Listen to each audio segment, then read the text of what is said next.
Faiz dah tu nanti. Okey. Zaman Faiz umur berapa tu? 70. Alhamdulillah 70 boleh bawa motor gitu. Okey. Ini tajuk keempat kita. Ingat tajuk pertama kita dah belajar mengenai apa itu gerontologi.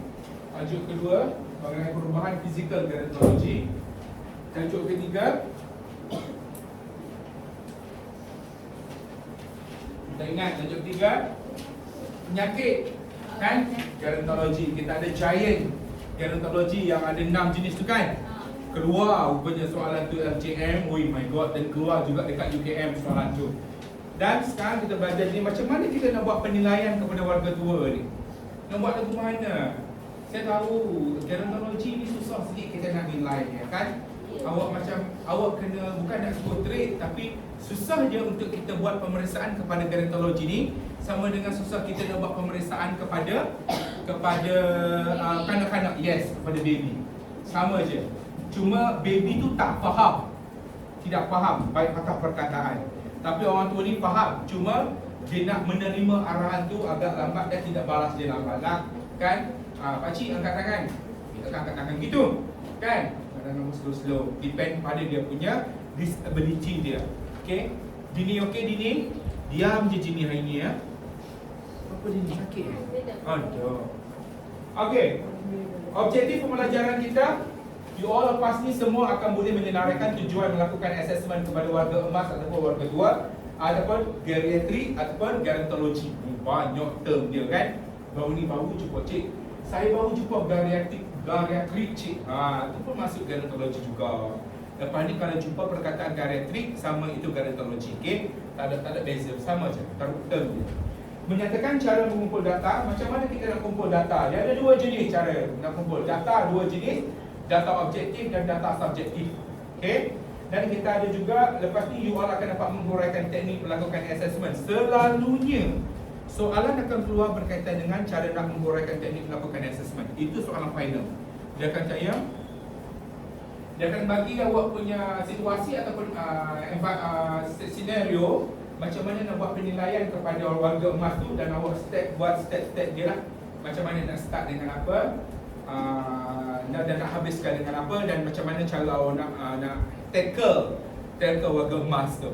Okay, so pemeriksaan kesihatan ni adalah untuk menilai tahap kesihatan warga tua lah.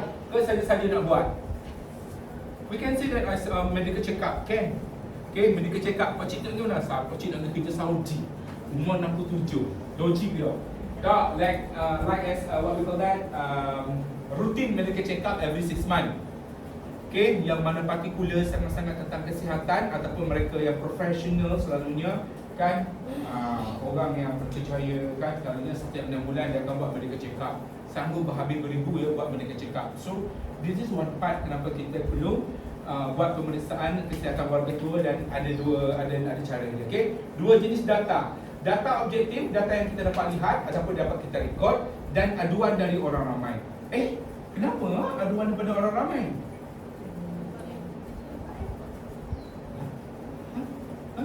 Apa beza data subjektif, data yang diperolehi daripada pesakit sendiri? Ingat ya, data yang kita dapat lihat, data dapat rekod, ini vital sign. Dapat tengok tau. Letak je BP set, dapat tahu 128 80, 130 80. Okay, pass rate dia, respiratory rate dia. Okay, pain score dia. Dapat tengok, dapat bagi data. Dapat pain score tu data subjektif, not data objektif. Daripada siapa pain score kita dapat? So data subjektif. Okay, kenapa orang lain aduan orang lain ni? Patient datang accident. Okay, dia tak tahu, dia tak sedar apa yang berlaku. So witness orang yang bawa dia tu adalah data objektif. Dia jatuh motor, lepas kena langgar daripada kereta belakang. Awak sebagai mangsa, awak tahu ke awak kena langgar? Awak tak tahu siapa langgar, dia jatuh tepung lah, dia pengsan. So orang yang bawa awak tu akan memberi data objektif. Dia jatuh, kena langgar, objektif, dapat terus. Langgar oleh siapa? Motor dengan motor. Okay, faham? Subjektif ni kita dapat daripada pesakit itu sendiri. Tapi data yang paling bagus dan data yang paling baik dan paling tepat adalah daripada siapa? Pesakit itu sendiri kan. You all dah belajar semester 1, semester 2. Staff nurse kan? Oh, kita panggil staff nurse tadi. Yes, staff nurse. Betul tak staff nurse? Semangat. Kau berdebar. Berak. Oh, kalau saya staffness ke masa nak tidur pun jadi tak tidur. Tak jadi macam Najah nak tidur tadi. Okey. Sebab semangat nak keluar dari staffness ni. Okey, kita cara mendapatkan maklumat dengan Pemerhatian. observation. Pemerhatianmu jangan pergi duduk tengok. Jangan. Okey, pandai-pandailah kita menggunakan kita punya teknik kan nak tengok orang. Sama juga awak nak tengok berapa bacaan pernafasan dia. Awak pergi letak tangan kat sini ke? Awak buat macam mana ya? Tengok dia punya ni. Dada. Awak tengok dada. Kalau saya sebagai jururawat lelaki pergi tengok dada sikit perempuan, tengok gitu ke? Tengok dia punya penafasan. Tahu dah lah, tengok lagu mana. Macam gitu. Tu macam ganjing. Macam mana? You all staff nurse. Alamak. Tengok Sam dia. Imam. Dia. Dia punya penafasan dia okey tau biasa. Betul lah, tengok macam mana. Dia Tenung. turun naik dia tu. Tunggu naik.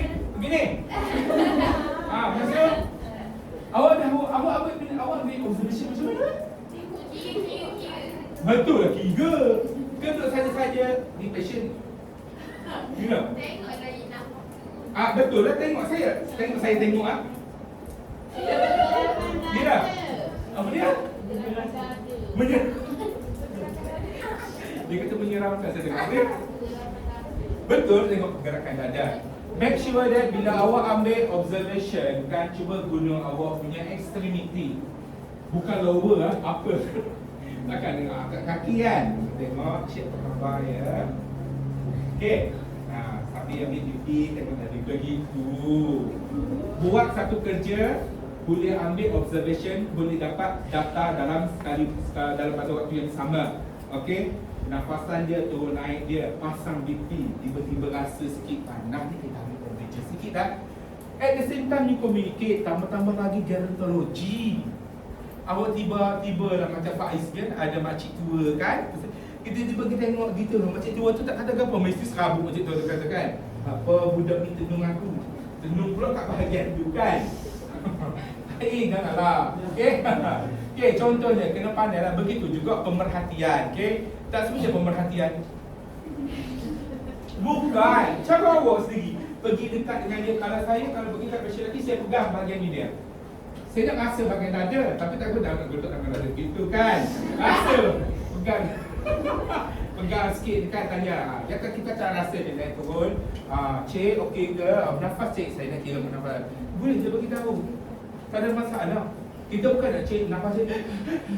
Bukan, nafas macam biasa cik. Tengoklah sambil pasang BP cuff kan. Ke ada awak pergi ambil observation, pergi tengok pernafasan sahaja.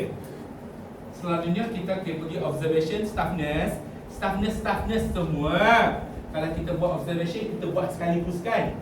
BP, tadi saya ambil tu cik, it's okay. BP, pulse rate, respiratory dia, ambil dia punya temperature at the same time. Ambil lah, tadi awak ambil dah sejam lepas, sekarang ambil pula. No problem. Mafi muskilah. Faham mafi muskilah? Arab, tak ada masalah. Okay? Mafi muskilah. Okay? Nehi. Okay? Nehi tu apa? Tak ada. Bukan. Awak tak cakap. Awak cakap Hindi. Oh, apa tu cakap Hindi? Okay. So, yang kedua, temu bual. Okay? Awak akan cakap ni. Jangan aja temu bual bakepo. Okay? Temu bual apa sekarang ni? Pun awak kena fokus. Temu bual apa dengan gerontologi? Kalau awak nak buat pemeriksaan menyeluruh terhadap kesihatan warga tua ni, temu bual apa yang awak perlu buat? Okay? Fokus teruslah. Tapi sebelum fokus tu, pandai-pandailah kita menggunakan kita punya critical thinking. Nak masuk cakap dengan Pak Cik. Kalau Pak Cik ada nak datang tak? Takkan ada kan? Dengan Cik ada puang. Takkan lah kan? Nanti Cik sihat kali ni, makan ke apa ini? Start dulu. Ni, Pak Cik sakit. Bapa Pak Cik dapat gini? Jangan. Gitu. Tanya dulu, makan nasi dulu ni. Daripada temu bual itu, you all memang kena banyak gila datang. You have to remember tau, gerontologi ni, dia ada masalah apa? Dia buat poster kan? Esok kita present poster. Kesunyian. Ada orang bubuh tak kesunyian? Masalah utama dia. Depression. Kan? Kenapa dia depression? Anak-anak semua kerja, Tak ada orang nak bercakap dengan dia, dan awak adalah orang yang boleh dapat data banyak pada dia. Silap-silap awak dapat nombor PIN akaun ATM bank dia. Jangan buat jahat dia. Maknanya dia boleh luas segala-galanya tau. Pakcik, makcik makan apa ni? Makcik tak mari masak dah. Kau cuba dia, makcik masak apa makcik? Oh, dua masak sedap. Kan? Oh, makcik masak ni ya, masak dalam cili padi tapi salah. Masak tak dia pakcik. Tak apa tak bawa with saya. Cuba create satu, kita panggil apa? Rapport. Good rapport dengan dia, supaya lagi dia letak kepercayaan pada you, lagi banyak dia bagi informasi. Informasi ni bukan you nak buat pada TikTok, bukan you nak expose pada internet pada luar, untuk you tulis dalam data you. Okey, temu buat. Yang keempat, yang ketiga, pemeriksaan kesihatan lah. Tadi kita ada data punya objektif, alhamdulillah. Okey, no problem. Tujuan melakukan assessment untuk mengesan tanda-tanda awal penyakit lah. Kadang-kadang dia tak datang hospital, tiba-tiba hari itu dia datang, kita boleh check dia punya tanda-tanda awal penyakit. Penyakit apa? Kadang-kadang penyakit-penyakit yang berat ya, berkaitan dengan gerontologi, ataupun kita, mungkinlah saya nak kata kakak sini mungkin malignant. Apa malignant ya? Kemudian? Cancer.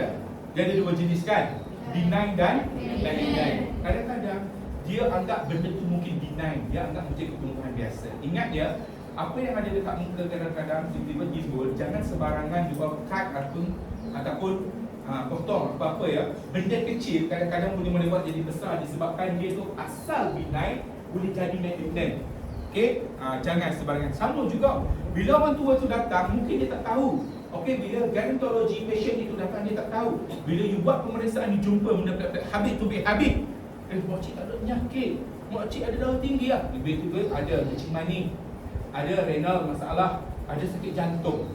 Punca daripada pemeriksaan kita. Baik elok pemeriksaan tu, dapatlah kita jawapan yang tepat. Okey, tak salah kita punya diagnosis. Untuk menilai tahap keupayaan warga tua, semestinya you all nak rancang jaga rawatan, you all nak rancang program bersama masyarakat, you all nak present your extravaganza poster nanti, kan? Adakah sesuai dengan faktor usia dia pakcik ni? Kalau umur 80 tahun, boleh ke dengan bahasa aerobik? Kan? Kalau umur 60 tahun, 50 lebih, maybe. Kalau umur 70 tahun, boleh ke nak buat jungle trekking? Bersesuaian. Melalui pemeriksaan ini kita dapat tahu makcik ni apa sesuai aktiviti dia. Okey, kadang-kadang yang umur 60 pun kadang-kadang tak boleh, mungkin disebabkan oleh disability dan juga penyakit yang dialami. Okey, pertama umur 60 ada asma. Tak apa pakcik, mari kita buat jungle trekking. Pasien asma, jenuh membawa tong oksigen naik ke atas bukit kan? Suruh Najihah lah kondom. Okey, sebab dia ajar. Okey, kena bersesuaian. Dan untuk merancang dan melaksanakan program pemulihan. Okey, ni saya nak tahu informasi daripada awak semua. Awak sekarang ni dah buat gerontologi, dah masuk dalam sikit gerontologi kan, sebab ni tajuk keempat dengan kita kan. Jujur, sebelum ni awak tak pernah dengar gerontologi. Tak pernah tahu kan? Tapi tahu dah orang tua kan? Ada orang tua. Sekarang dah tahu ya kepentingan adanya orang tua, dah masuk dalam, dah buat poster ya, dah print out. Okay, so satu kita panggil apa? Satu bidang baru yang you all ingat mungkin bukan ada nursing yang jaga kan? Sekarang dapat tahulah bahawasanya nurses berat kita ni terlalu besar. Ada yang saya tunjuk, saya tak tunjuk kat geng awak, saya tunjuk dekat geng 29 video yang kita orang buat kan? Ada salah seorang daripada grup kami memang duduk dalam gerontologi, dia minat gila. So, start dia first hari pertama dia bekerja sebagai jururawat, dia dah duduk di sektor gerontologi. Dia memang minat jaga orang tua sampai ke hari ini. Mungkinlah ada kalangan awak, saya tahu bapak awak tak minat kan? Tapi Minat. ya, alhamdulillah. Nanti kita minat tak banyak, minat sikit kan? Okay. Format yang digunakan adalah format proses kejururawatan ataupun battle indent form. Dia ada form dia sendirilah. Battle indent form ni adalah bergantung kepada organisasi tu. Kalau organisasi tu guna. Kalau tak, kita guna kita punya examination form biasa sahaja. Kat mana awak nak belajar examination form biasa tu? Sem 6 nanti awak akan belajar management. Okay? pengurusan, awak akan didedahkan dengan semua form yang awak akan daily rutin awak akan buat, termasuk dengan form ini. InsyaAllah sempat. Cara-cara mengumpul maklumat, tumbuhan, pengambilan sejarah dan juga latar belakang. Okay? Kita tanya bukti-bukti peribadi pakcik ni, passion ni sendiri. Lepas tu, bukti-bukti peribadi ni kalau kita tak tanya, kita boleh dapat daripada mana data dia? Waris lagi? Yes, very good. Documentation yang dia adakan, IC, bukan geran tanah ya, tak ada kaitan. Account bank semua tak ada kaitan ya. IC dia, pasport dia, ataupun sijil kelahiran dia kalau dia masih ada lagi. Nah, bukti-bukti peribadi. Sejarah medical surgical dia, tanya dia macam mana nak tahu sejarah medical surgical. Apa dia? Yes. First kita tanya roughly, okay? Pakcik kena masuk hospital penuh banyak kali. Banyak kali tu kena detail ke tak? Cuba tanya hospital mana. Kalau dia pernah masuk hospital kerajaan, selanjutnya rekod dia kita ada. Tapi cukuplah benda yang macam, contohnya saya pernah masuk hospital, tapi hospital yang saya masuk tu first saya buat pembedahan untuk saya sakit. Itu penting. Saya pernah masuk hospital ambil netnya sebabnya asma.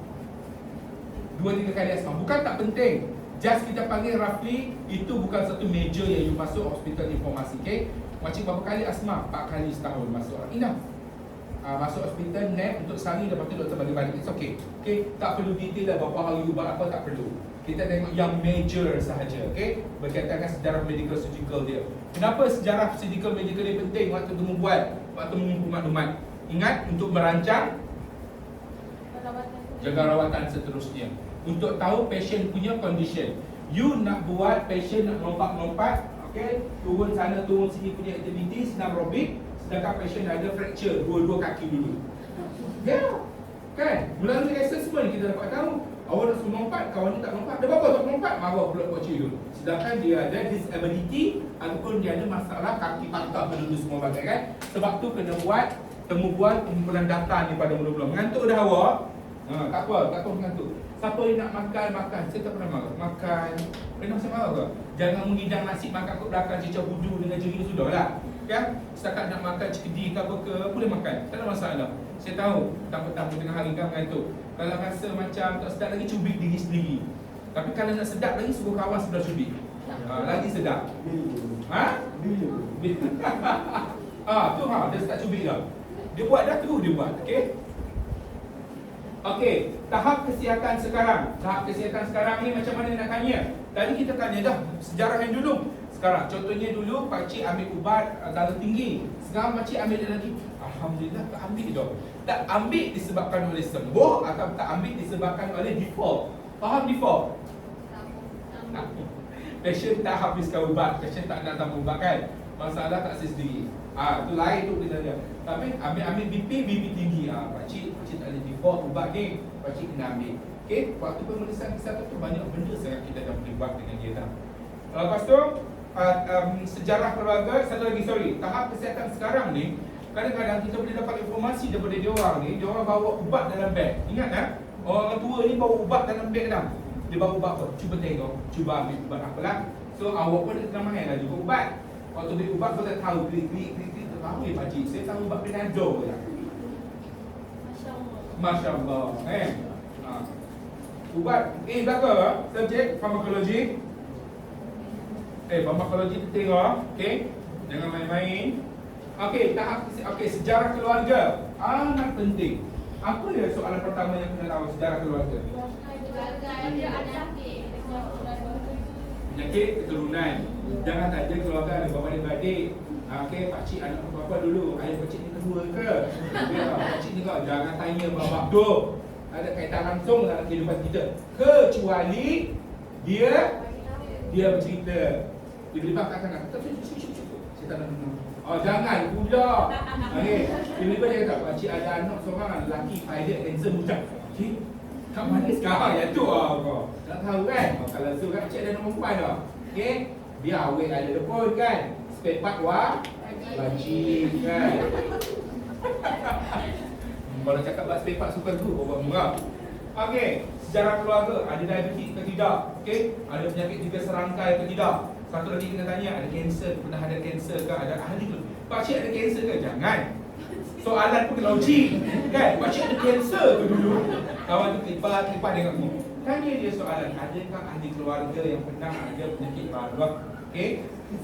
Kenapa? Tak apalah. Kenapa? Pelik kan tanya soalan gitu kan? Pakcik dia sakit jantung ke? Kan jangan tanya begitu. Tanya dia dan kita nurses kan. You belajar komunikasi sama apa? Alhamdulillah. A berapa ya? Tapi A B ya. Tak ada C D kan? Komunikasi okey. So aktiviti harian sebelum dan semasa. Sebelum apa ni? Sebelum kejadian ataupun sebelum pemeriksaan dilakukan ataupun semasa itu hari ini. Pakcik bangun pagi tadi, pakcik bangun pukul 4.30, pakcik mandi ambil semayang, pergi sejik. Lepas pergi sejik balik rumah makan pagi. Lepas makan pagi, anak pakcik mari ambil, kata hari ni ada pemeriksaan kesihatan. Lepas tu pakcik mari. So you can see his life. Oh, pakcik ni pergi masjid. Kalau dia subuh pergi masjid, insya-Allah Zuhur, Asar, Maghrib, Isyak, kemungkinan dia pergi. Tapi kena tanya, jangan assume. Jangan apa? Kalau tahu, apa tu? Jangan assume lah. Jangan pandai-pandai je buat. Jangan assume. Tetapi selalunya begitulah. Kalau subuh hari pun bangun pergi masjid, kan? Zuhur, Asar, Maghrib, Isyak, selalunya dia pergi. Tapi boleh bertanya. Kita tahu lah aktiviti dia macam mana. Oh, pakcik tak kerja dah. Tapi pakcik ada kebun. Kadang-kadang petang pakcik pergi. Boleh tanya. Jangan pernah tanya, oh pakcik kebun berapa ekar? Anak orang bujang pakcik. Anak orang bujang. Tiba-tiba dia baik. Pakcik, elok tak lagi? Jangan. Okay? Aku tahulah modus operandi pokokmu jangan buat benda gitu. Okay? Okey ke? Ada soalan ke setakat ni? Okay, tu tahu, tu temu bual nak temu bual ke apa lagi boleh tambah ni? Peribadi sejarah, benda-benda peribadi dia, sejarah dia, tahap kesihatan dia, sejarah keluarga dia, aktiviti hidup harian dia. Ada benda penting lagi tu yang you tahu. Ada benda penting yang di dalam medical surgical ataupun aktiviti hidup harian dia yang you all boleh tahu. Ingat ya, you all ni akan bekerja di seluruh Malaysia. You bukan kerja di Setiu Terengganu. You bukan kerja di Kuala Terengganu Medical Center, KMI sahaja. Okay, sahaja tu tidak. Okay, you tak kerja kat situ. You kemungkinan kerja kat Penang. Of course, Shima akan balik Penang, kan? Akan kerja kat Penang kan Shima? Of course.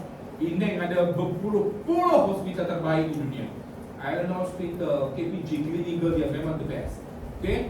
Awak minat kanser boleh pergi Mount Mariam, okay? Dia handle kanser. Ada gynecology hospital juga dekat Penang, private punya. Awak kemungkinan akan kerja KL dan awak akan jumpa pelbagai jenis bangsa, agama. Kadang-kadang gynecology bukan Melayu, India, Cina sahaja. Kadang-kadang terjadi daripada warga asing yang memang pilih untuk menetap di negara kita. Apa soalan awak perlu tanya? Tak ada kaitan dengan hidupmu. Tahu tak soalan apa dia?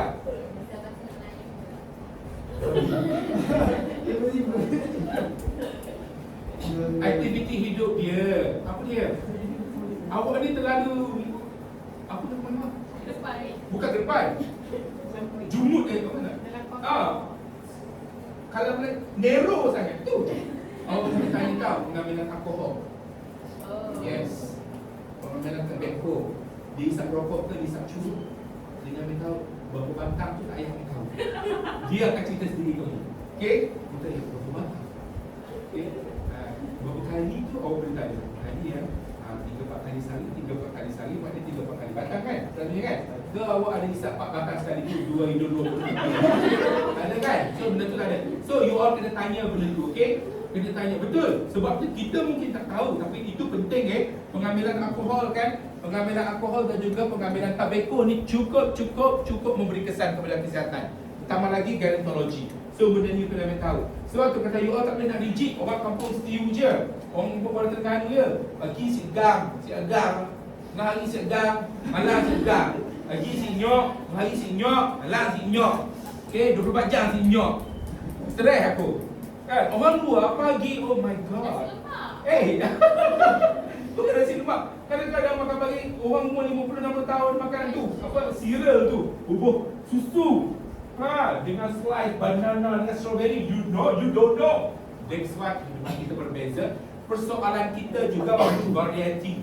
Ingat, you all bukan kerja dekat Kuala Terengganu Medical Center KMI sahaja. Tak ada orang nak ambil awak kat situ. Awak kerja di luar.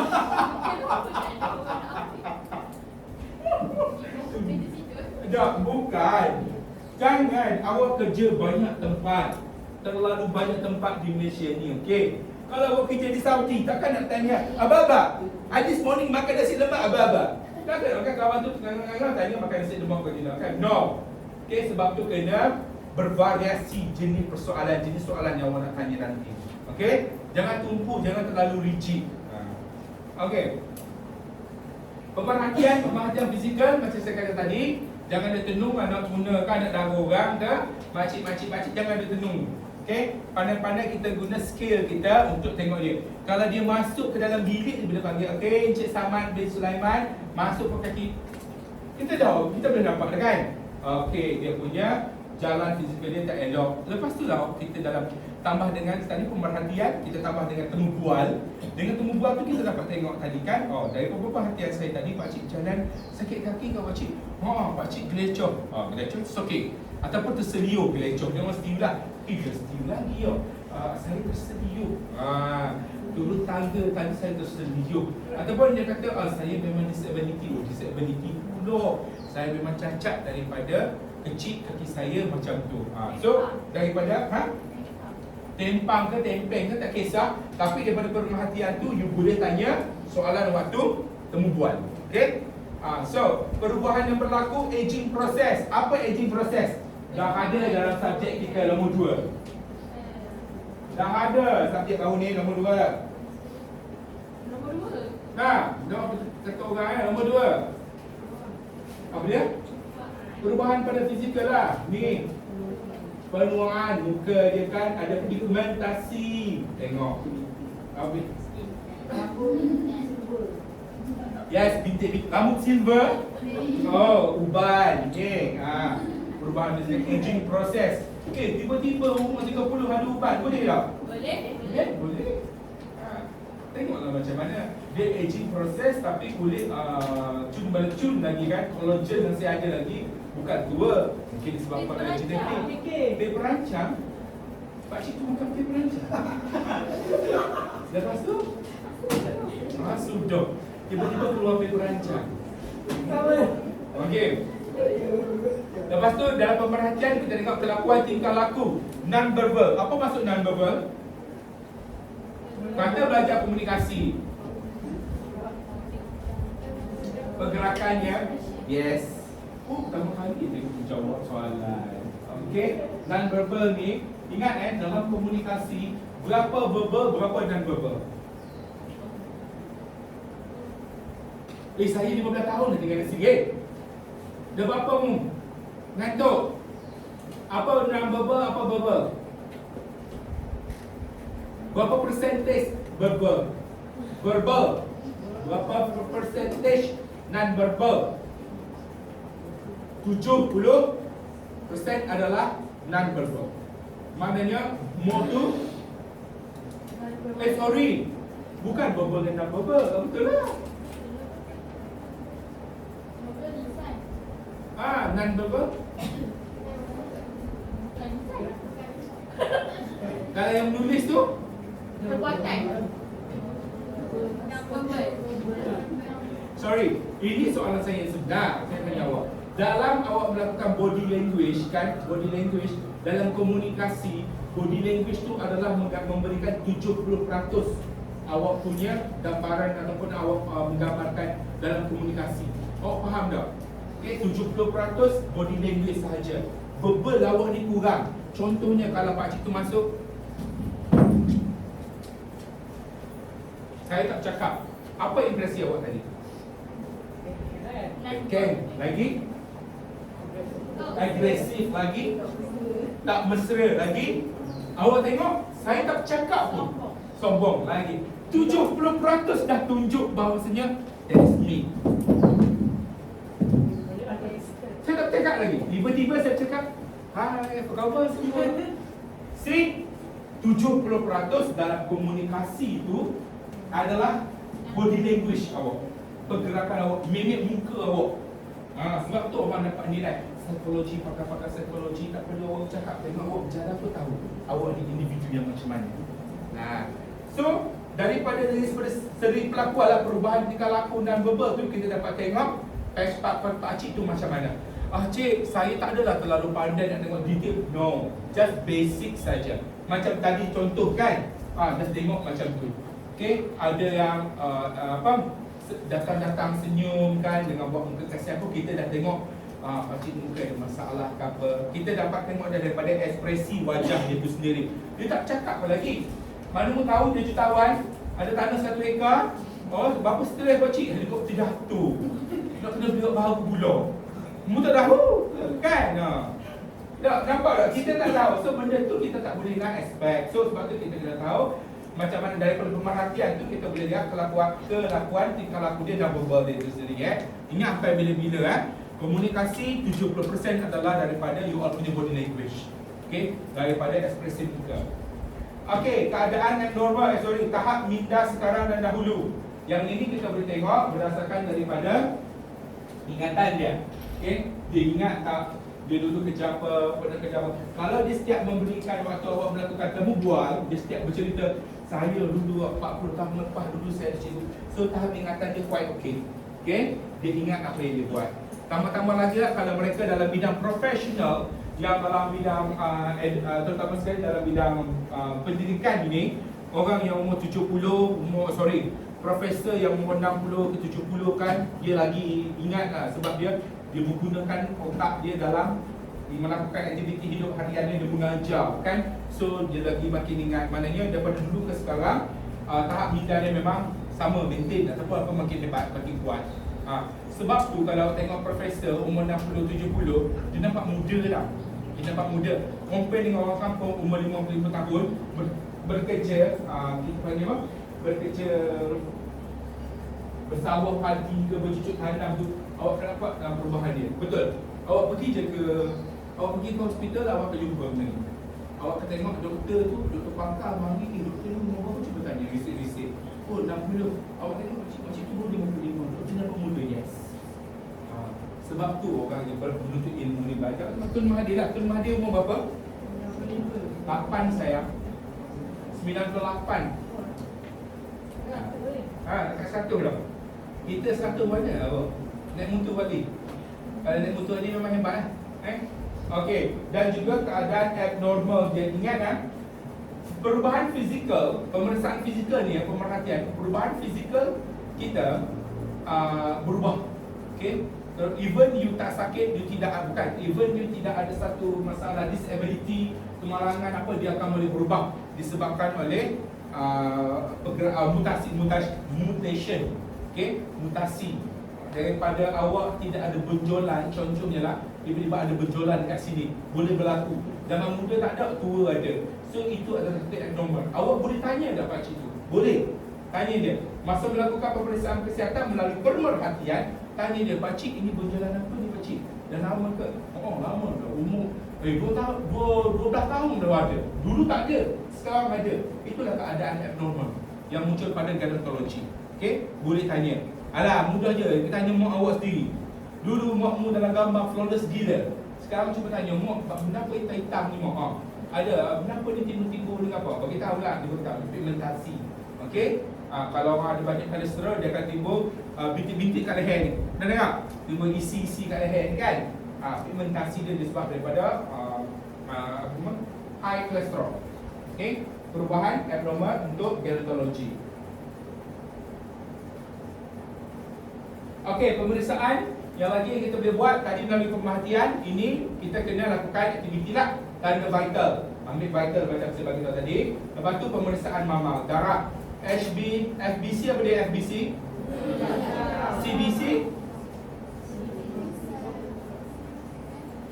FBC tu belakang. CBC sama je fungsi. Complete blood count sama je. Awak pergi dekat Malaysia, FBC. Awak kerja dekat overseas, majority dia menggunakan CBC. Okey, RBS, FBS, red blood cell, S bukan cell, C cell.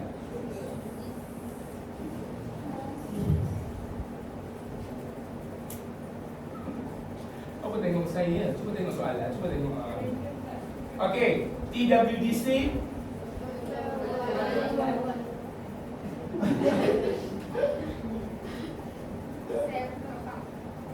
cell count. Count lagi cell lagi D tu toughness nak keluar dia. Total white cell count. Total TWDC. Total white.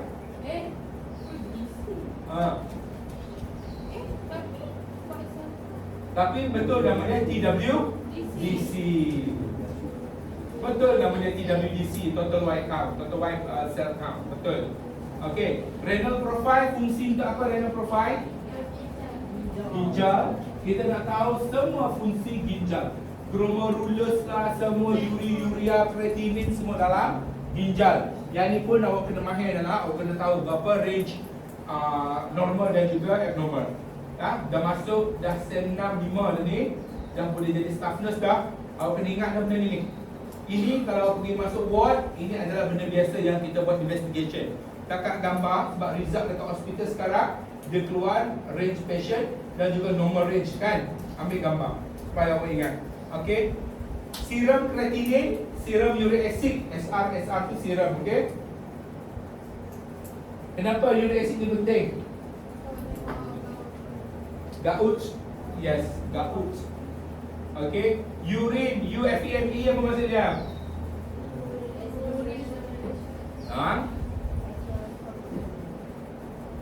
Sebelum mikroskopik tu F tu full examination, microscopic examination.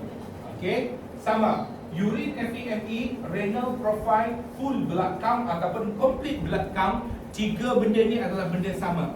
Maksudnya dia periksa semua. Full blood count dia akan periksa semua komponen dalam darah. Kecuali siapa boleh jawab saya bagi Ferrero Rocher. Kecuali awak sambung balik. Kecuali full blood count ataupun complete blood count boleh cek semua komponen dalam darah. Kecuali fasting blood sugar can. How come they not? Kecuali oxygen can. Cocok can. TWDC, ambil full blood count lah boleh cek TWDC. Kecuali stiffness, pH, can. Boleh. Cima, apa dia? Boleh. Apa dia? Apa dia tadi sebut? Iron in the body can. Boleh check. Apa yang tak boleh check? Kolesterol can. Kolesterol boleh ambil kali dia tahu. Apa lagi? Boleh. Dan kolesterol dengan kalori apa beza dia? Kolesterol tu kolesterol, kalori tu kalori. Apa yang tak boleh check? Anemia? Anemia ke? Awak tak boleh check apa dah waktu kalau ambil full blood count. Cancer memang tak boleh check. Maksudnya bukan check cancer penyakit. Apa yang awak tak boleh check berkaitan darah tu dalam full blood count. Komponen darah tu apa yang tak akan keluar dalam full blood count? Urine. Urine boleh. Urea. Kita panggil urine urea. Boleh. Dia keluar urea. Albumin, kreatinin semua keluar. Boleh. Ada ya Allah. Kelu. Depan. Sebut. Awak. Baru ni ada.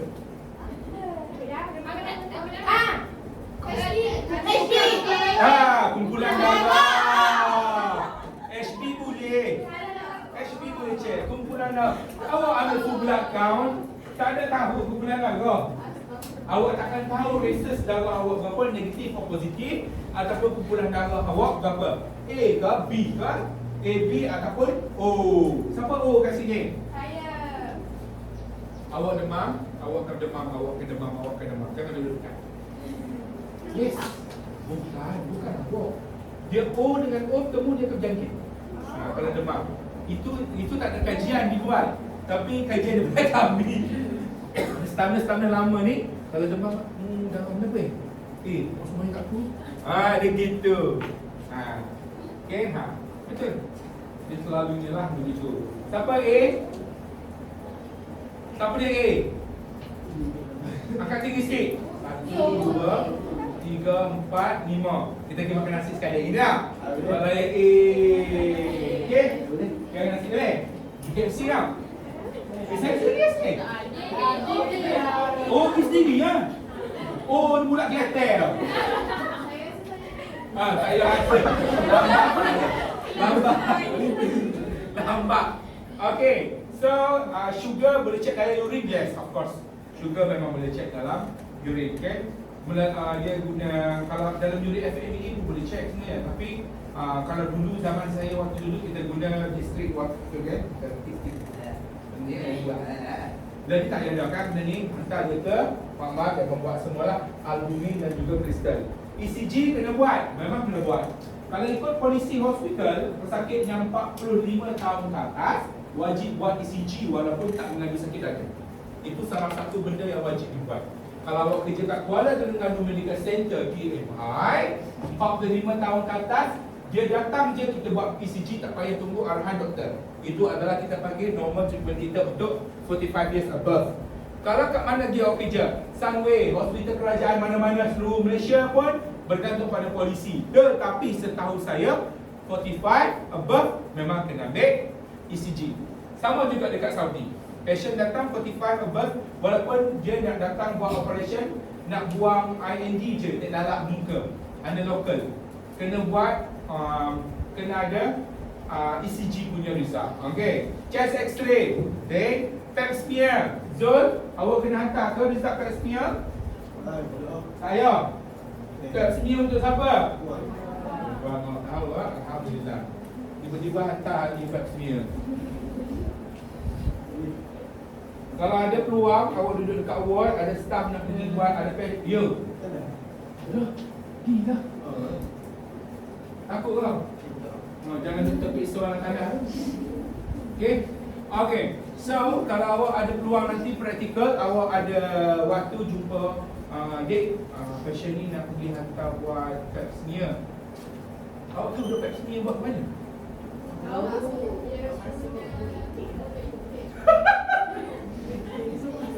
Spekulum. Mulut itik. Mulut itik budak SEM 1 bagi tahu tak ada masalah. Awak ni SEM 5 dah. Astagfirullahalazim. Vagina spekulum. Dah tu? Betul ya. Vagina spekulum. Lepas tu ambil swab putih kan. Masukkan. Okey, dia buat kat mana ni? Tak, dia buat kat badan. Buat rumah awak ke? Nama pun vagina spekulum. Takkan buat kat mulut. Dia buat kat mana? Bilik prosedur boleh buat.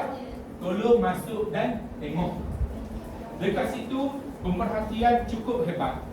Kami tak boleh tengok kalau jurang lelaki kami tak benarkan sebab pasien tu alert. Kalau jurang perempuan tolong tengok. Kadang-kadang waktu lah awak akan jumpa masalah sakit puan yang tak pernah terfikir. Nampak elok rupanya dekat dalam dia siap ada berkulat lagi, siap bernanah lagi. Kena pergi tengok. Kena tengok. Tambah-tambah lagi dua perempuan. Kat situlah akan timbul kesedaran awak. Bahawasanya prosedur tu boleh dibuat, tapi awak tak ambil pun kesempatan untuk tengok. Tengok, tolong tengok.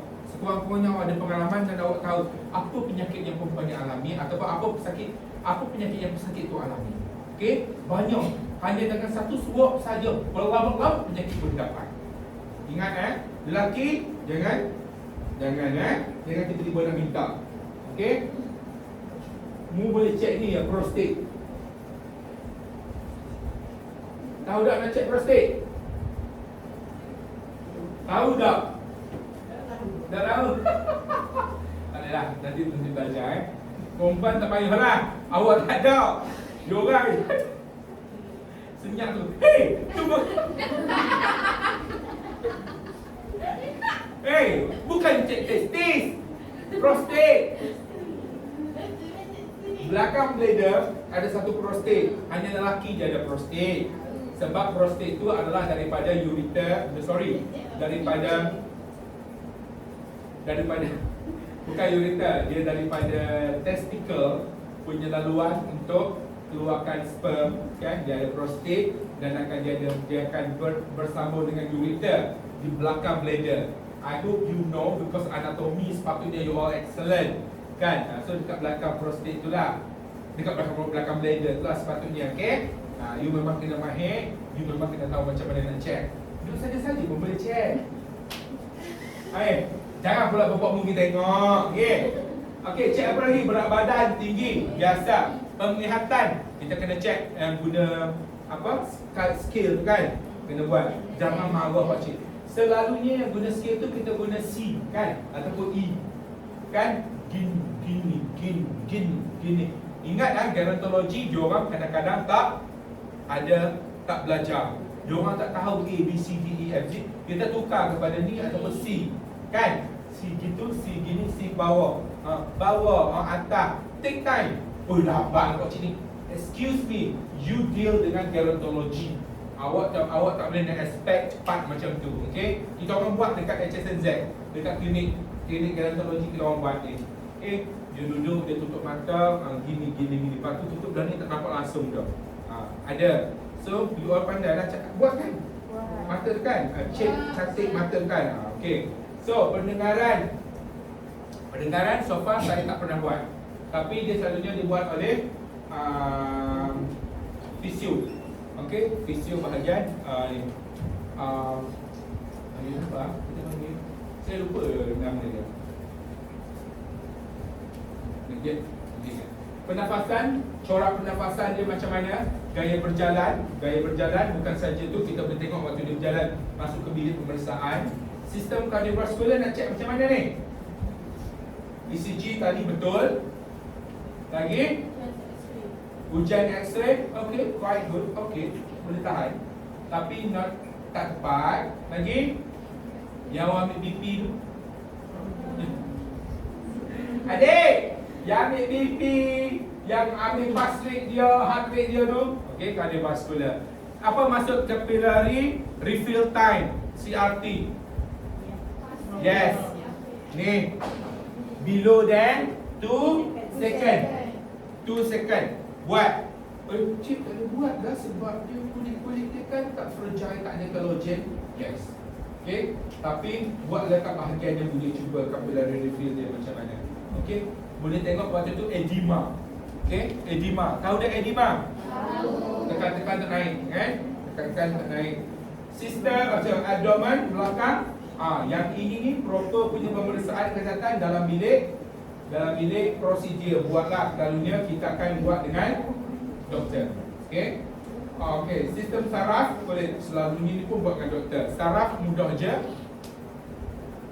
Kita nak tengok refleks kaki sakit, kan? Yang ketuk-ketuk kepala lutut kan? Tengok sistem saraf dah tu. Bukan nak tengok tulang. Tengok tulang lagu lain ya, kita tak ketuk-ketuk. Dalam pemeriksaan fizikal tulang kita tak ada satu prosedur yang ketuk-ketuk. Tak ada. Itu tengok refleks awak punya saraf. Okey. Sistem tulang dia majoriti dia adalah pemerhatian dan juga pemeriksaan fizikal dan juga simetri. Jalan tangan macam ni, yang ni boleh angkat, range of motion macam mana? Kena kipas awan aku. Okey, macam mana ke belakang macam mana? Even jari sekalipun, jari ni macam mana? Okey. Range of motion sama tak? Okey. Waktu pasien bernafas tengok dekat depan, dia punya dada berkembang sekali ke tidak? Sekali tu ke tidak? Okey, ataupun satu ya, satu dah tak simetri. Itu fizikal atau itu examination fizikal untuk ortopedik. Yang katak-katak lutut tu adalah untuk refleks ataupun dia untuk sistem saraf dia. Okey.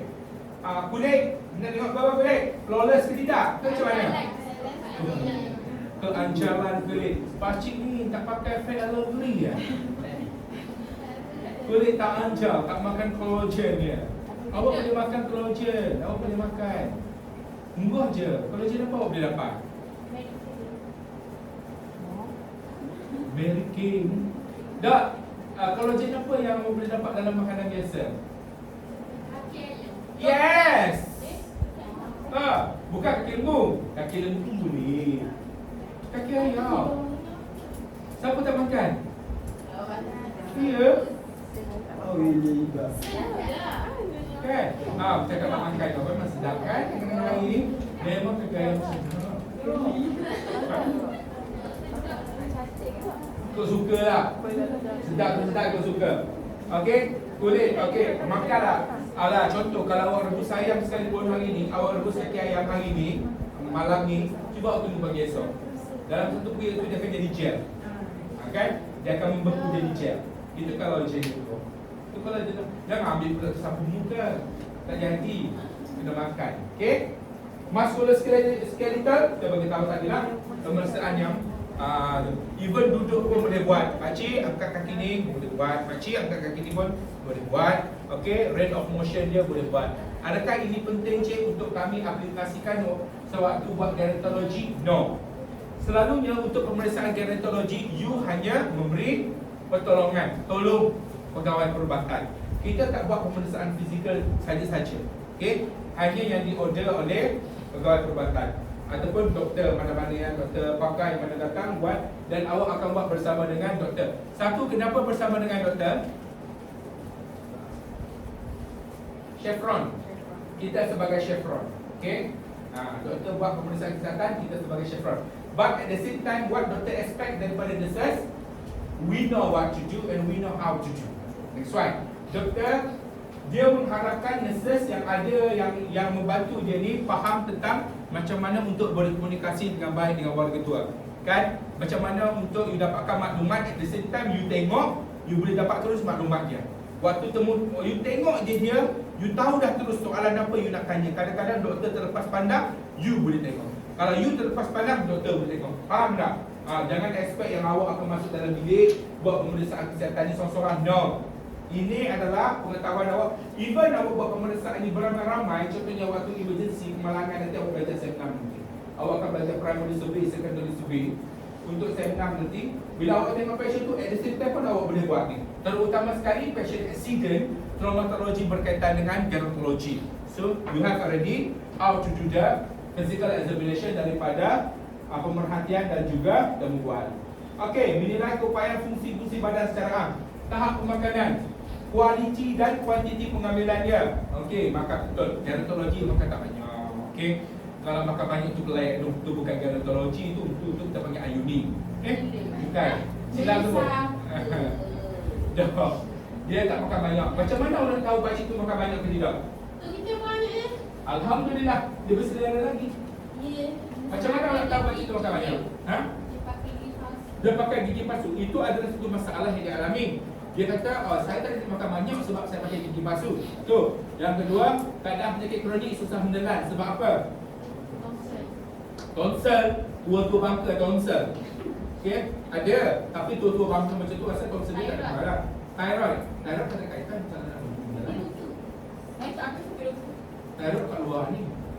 Esophagus kat dalam. Ni. Kalau ada kecederaan, kalau pernah ada benign, tahu benign? Benign punya penyakit kan, tumbuhan. Apa lagi? Masalah constipation. Masalah constipation ni selalunya berlaku disebabkan oleh jenis pengambilan makanan dan juga dia punya depress, dia punya psikologi. Okey? Psikologi, betul. Pengambilan air, sebab apa tak ambil air banyak? Malam nak pergi dapur jauh, rumah kau tak ada air bersih. Ingat, banyak faktor sangat awak boleh masukkan. Terutama sekali dalam segi persekitaran, kemiskinan, banyak gila tahu boleh masukkan dalam ni untuk menilai tahap makanan. Kalau pakcik tu pergi dekat ward, ni ada dekat ward, macam mana awak nak menilai tahap makanan dia? Dekat ward kita cakap sekarang dekat ward, macam mana? Yes, very good. Waktu kita serve diet, kan? Kita tengok dia makan banyak mana. Habis paruh, habis suku, Lepas tu mentang-mentang lah habis waktu makan, awak tengok pakcik tak makan ke atau makan suku, jangan pandai-pandai ambil lagi tau. Tanya dulu, pakcik dah habis ke? Kadang-kadang bukan dia habis kerana tak makan kena habis. Dia tak larat nak menyuap. You all kena faham tau gerontologi. Dia tak larat nak menyuap, mengunyah take time. Mu nak sekunyah macam memakan ayam sekor sekarang ni memang tak lah. Kan? Dia banyak ada halangan dia. Sedih tau. Kadang-kadang dia nak makan, dia tak masuk ke mulut, ingat ke anak dia. Anak yang tak balik berpuluh-puluh tahun. Depresi tau. Masalah constipation pun dia berlaku. Banyak benda. Letak makanan tengah habis banyak mana. Kalau tengok pakcik tu berselera makan sambil berbuah senyum-senyum, Alhamdulillah. Mana keluarga dia, psikologi dia semua support elok. Environment dia elok. Dia ada apa-apa soalan, nak balik, lagi kencing, pergi. Baik dia ramah-ramah. Betul, pergi lah. Pergi. Pergi. Nak bantu masa apa? Zul? Tak Zul. Zul tak ada. Siapa lagi nak join? Dini. Pergi. Aku pupuk mu ni lah, apa-apa. Jangan tinggal pula. Okey, lagi? Ada siapa nak join? Zul gila. Hai. Pak kita tak Yuri. Okey. Penyediaan makanan, orang yang menjaga, membantu ataupun pantang larang. Betul. Okey, penyediaan makanan contohnya lah. Shima, awak kalau makan kan? Awak makan chapati hari-hari ke? Okey, awak makan chapati. Once a week, twice a week, every day.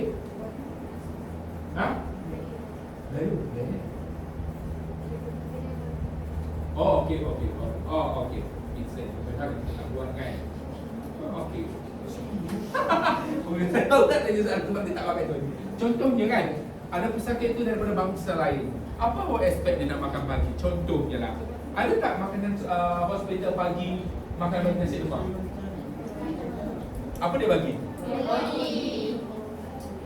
Assume orang Kelantan Ganu pagi si egang, tang si egang, mahal si egang, mana si dagang. Pagi dia tiba-tiba makan roti. Pula roti 2 keping berjam mentega. Awak rasa pakcik tu makan tak? Penyediaan makanan. Sebab tu selalunya orang macam ni dia call siapa semua makanan? Anaknya. Relatif dia. Tapi sekali bawa untuk satu ward kan bawa. Dia datang diagnosis sakit kecil manis kan. Datang bawa pula nasi minyak, gandum pula, nasi dagang satu tu kan. Allahu Akbar, dia bawa tu pula kan. Tak mau turun darah, tak nak naik darah. Kan? Doktor berbening. Semua makanan penyediaan makanan. Hospital kita di Malaysia ni alhamdulillah kita mampu lagi menyediakan makanan. Tapi kita tak boleh nak menyediakan bervariasi makanan. Terutama sekali hospital kerajaan lah. Awak tak boleh nak assume I want cereal today with the strawberry slice and coconut shell or banana split. No, you cannot do that. Kalau dia pergi private hospital, yes, dia ada menu you boleh pilih. Dia ada menu you. Tapi depend pada penyakit you lah. Kalau you jenis hypertension punya orang, dia tak akan offer you menu yang low salt diet. Dalam kategori low salt diet, still boleh makan bubur, still boleh makan nasi goreng, tapi tak rasa badan. Tapi zaman sekarang ni kan benda tu boleh duduk dalam botol kecil, dalam poket kan. Dia bubur juga. Garam, pepper. 3 hari di hospital tak keluar duit. Okay? Pakcik, minggu dah hospital di berapa? Ubah makan ngomong. Cuba cek waktu dia makan. Nasi dia mesti berulangkan sesuatu. Betul. Kita tak tahu. Takkan nak orang cik seorang makan. Cuba sekali-sekala buat rawon jalan ataupun bawa kerja dia. Patutlah buat cikgu. Kan? Makan nasi. Murlah benda memakai. Cuma dia tak tunjuk. Okey? Contohnya pesakit Indian Malaysia lah. You mungkin ada orang yang minat makan chapati every morning, okay? Ataupun apom manis. Do you know? You makan every morning, right? Dia dah biasa. Bukan, maksudnya orang Indian makan setiap pagi, okay? Saya ada kawan saya, dia dekat sana lah, India Malaysia lah juga. Dia selalu makan benda tu setiap pagi. Jangan over nasi, memang dia tak makan nasi. Dia besar Shima kan? Dia memang tak makan nasi. Cuba bayangkan kalau dia masuk hospital, okay? Kalau lah rutin harian dia itu berubah disebabkan oleh penyediaan makanan dan orang yang menjaga membantu dapatkan larang. Jadi dia berubah. Of course awak tak boleh nak nilai tahap pemakanan, tahap pengambilan pemakanan dia macam mana, kan? Sebab berubah tu tadi.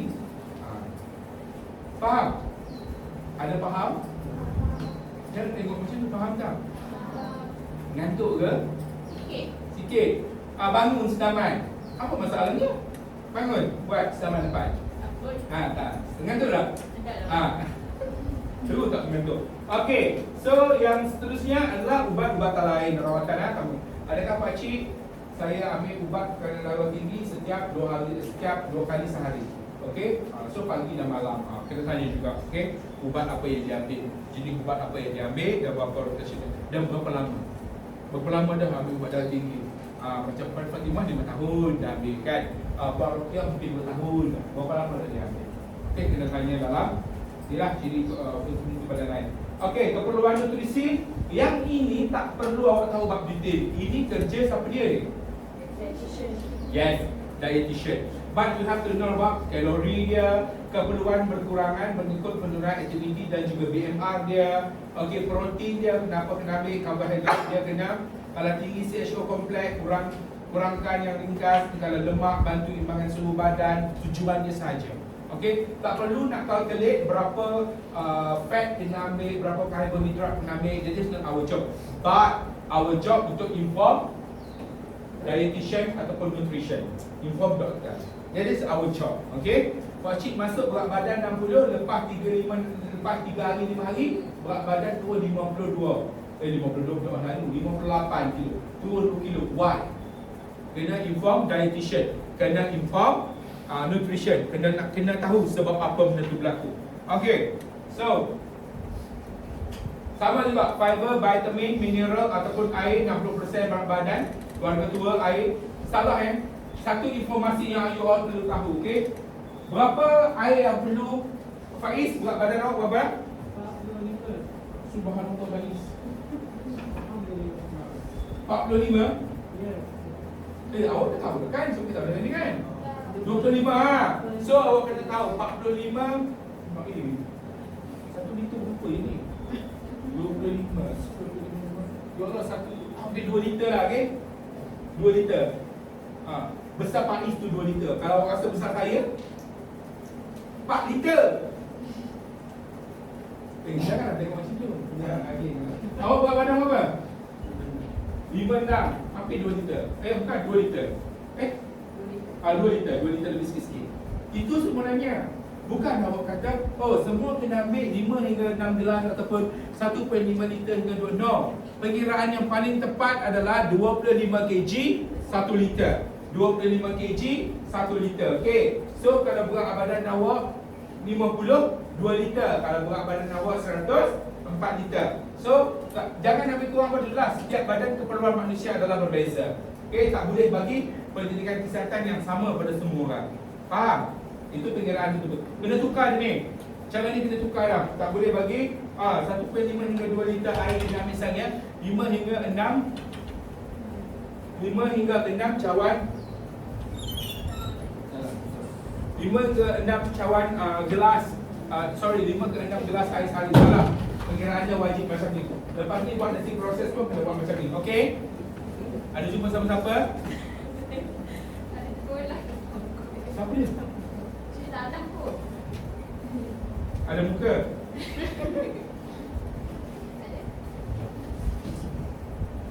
Masalah pemakanan.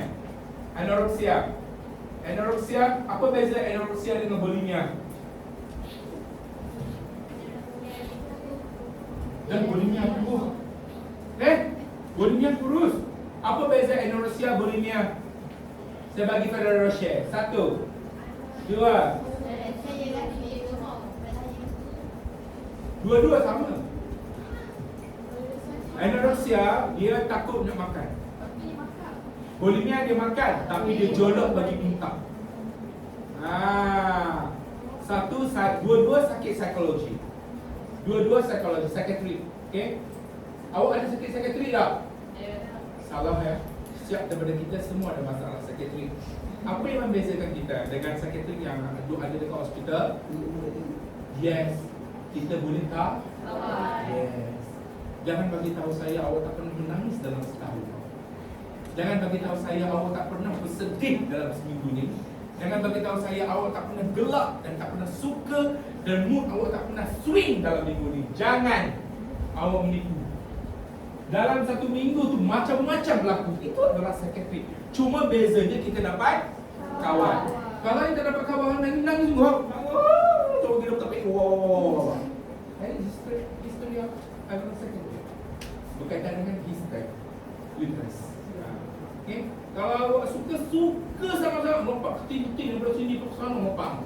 Melompat balik atas ni, melompat sana, turun bawah ni, melompat nyok. Suka yang teramat-amat. Psychiatric. Kita semua ada. Okay, jangan kata saya tak ada penyok. Kalau awak pergi, kalau saya lah jumpa Hazirah dekat psychiatric clinic, saya nak kata apa kat dia? Awak gila Hazirah.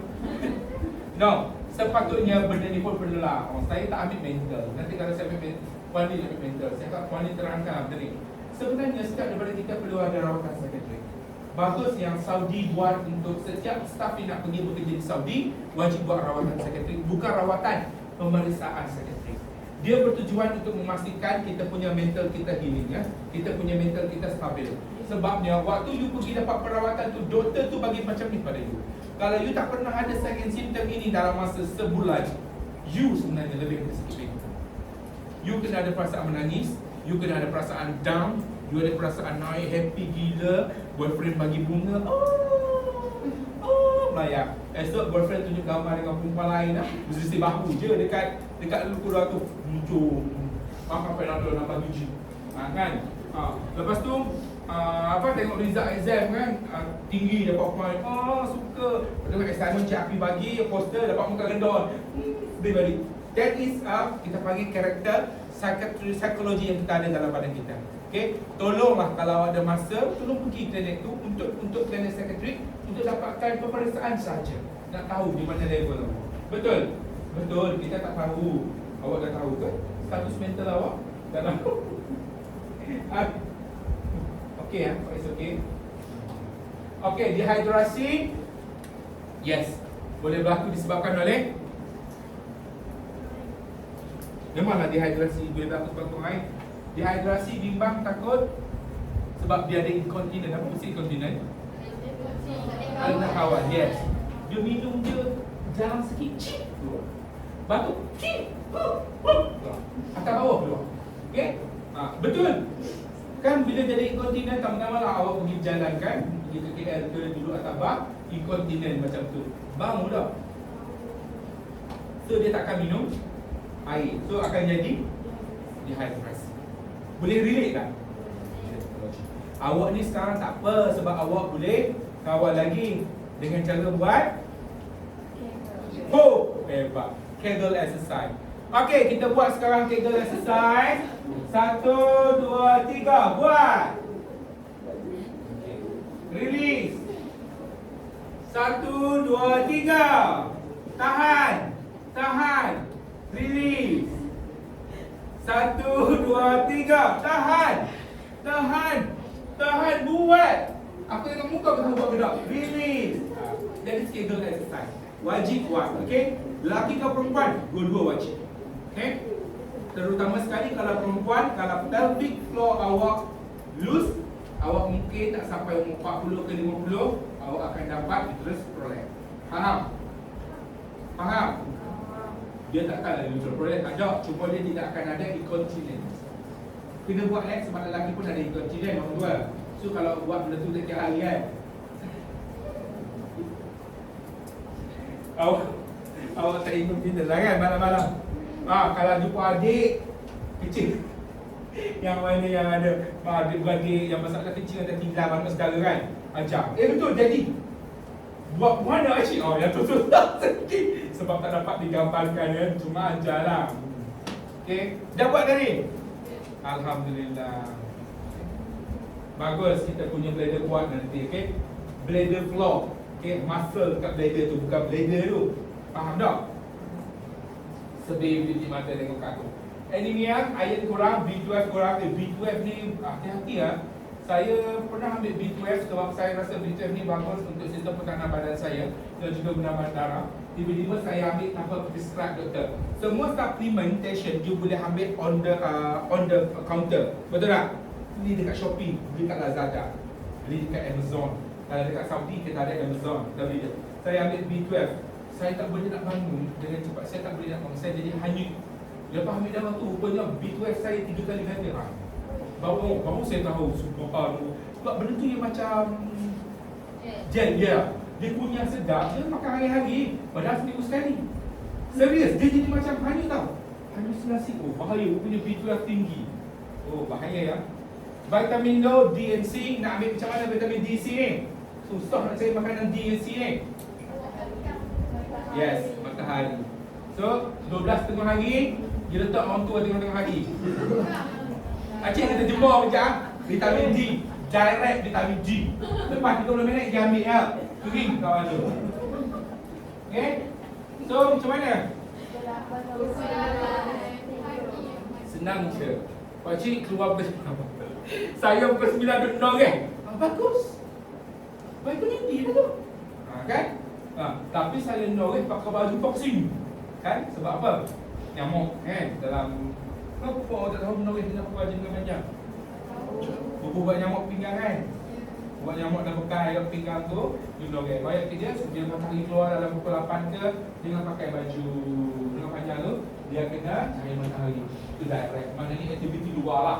Dalam kata lain, melakukan aktiviti di luar rumah, kita terdedah pada cahaya matahari. Bukan dijemur pakcik 12 tengah hari. Okey, pukul 1.30 mungkin ambil pada zuhur dulu, kering kat bangku atas kursi. Okey, jangan. Okey, vitamin C. Orang hormon. Okey, kebanyakan buah citrus. Buah-buahan citrus. Gambarnya citrus. Limau, segala jenis limau. Limau Bali, limau tuk Bali, segala jenis limau. Okey, strawberry, benda-benda berries kan, bukan berberry tu kan. Berry strawberry, blueberry, blackberry, apa berry lagi?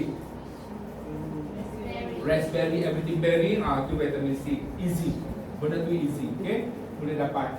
Okey, gangguan berkait dengan makanan, sembelit dan juga diverticular disease. Sembelit ni disebabkan oleh tadilah, bila dia dehidrasi, boleh jadi sembelit lah. Pakcik tak boleh minum air banyak sebab pakcik kecing, tak boleh nak kawal. Bila pakcik tak boleh makan, tak boleh ambil air banyak, pakcik jadi dehidrasi. Bila dehidrasi, jadi constipation. Bila jadi constipation, mau nak buat apa? Bagi enema kepada pesakit. Okey? Boleh bagi enema, tak ada masalah. Suggest to doctor, not you given. Faham? Tugas kita ingat sampai mati kita bukan bekerja untuk doktor. Kita bukan bekerja untuk doktor. Saya betul-betul benci kalau staff nurse kata kita ni staff nurse bekerja untuk doktor. Kita bukan bekerja untuk doktor. Kita bekerja bersama dengan doktor. Tolong dalam banyak-banyak kerjaya yang kita ada sekarang ni, yang di hospital, banggalah awak telah memilih nursing. Tak semua tempat ada doktor, tapi semua tempat ada nurse. Healthcare organization, ambulance ada nurse, ambulance ada doktor. You ada paramedic, right? Kita kat Malaysia tak ada paramedic dalam ambulance di TKM. Itu sayang. You betul ada EMS kan? Apa maksud EMS, Faiz? EMS, emergency. Tak apa Pak Iz cari. Tak ada masalah. Kalau awak tengok EMS ni, dia punya function sampai dapat je patient accident, dia ambil, dia resusc, dia buat semua, dia bubuh monitor, dia bubuh dalam ambulans ataupun dia hantar dalam ambulans, dia hantar ke mana-mana untuk hantar ke hospital, direct ke hospital ataupun naik helikopter, daripada helikopter dia yang handle semua. Dia segala-galanya, 2 orang je EMS untuk satu ambulans. Tak ada doktor. Itu kerja kita jururawat. Sebab tu awak kata awak kerja bawah saya. Excuse me, saya kerja bersama dengan doktor. Oh, saya cukup pantang kalau kata macam ni. Saya kerja bersama dengan doktor. Saya bukan kerja untuk awak. Saya kerja untuk organisasi ini. Hospital ni bukan hanya milik doktor. Doktor pun staff, kita pun staff. Tapi doktor ingat, doktor punya passion kat sini, kalau saya tak ada, kami tak ada, siapa akan jaga passion 24/7? MA takkan. Doktor never ever. Nurses yang jaga. You all punya kerjaya ni macam ni lah. Di klinika setahun, untuk pergi tahun semua. Janganlah setahun. Kalau setahun resume awak tak cantik, okay? Saya contohnya kalau sebagai matron pun, kalau nak ambil lah contoh sebagai matron, kan? Kalau saya nak ambil pun, bila kita tengok resume, budak ni KTB dulu, UCB, okay? Oh, daripada klinika, bagus, tapi setahun. Oh, pergi pulau Sandabi 6 bulan, kami tak ambil. Why? First ada masalah, saya memang tak ada pendirian. You mungkin ada masalah sebab you jump one hospital to the other hospital within 1 year. Minimum sekurang-kurangnya 3 tahun dekat Sandabi, apply ke KTMC. KTMC. Oh, KTMC kan? KMI KTMC. We will see and we will take. Okay. Okay. Faiz. Okay. Oh, ED. Oh, don't worry. We will send you to ED. Saya waktu interview minggu lepas. Wah, interview minggu lepas. The medical director ask me, ada tangan ke tangan? Ada tikus ke atas tu? Saya nampak macam tangan tikus keluar. Oh, gini. Kelawar. Okay. You all perlu apa? Curi. Perlu macam dia temu duga saya. Okay, siapa take 5? Toilet. Nak balik dah kau? Oh. Jujur sangat. Ini okey ke? Banyak duit dia atas ribam.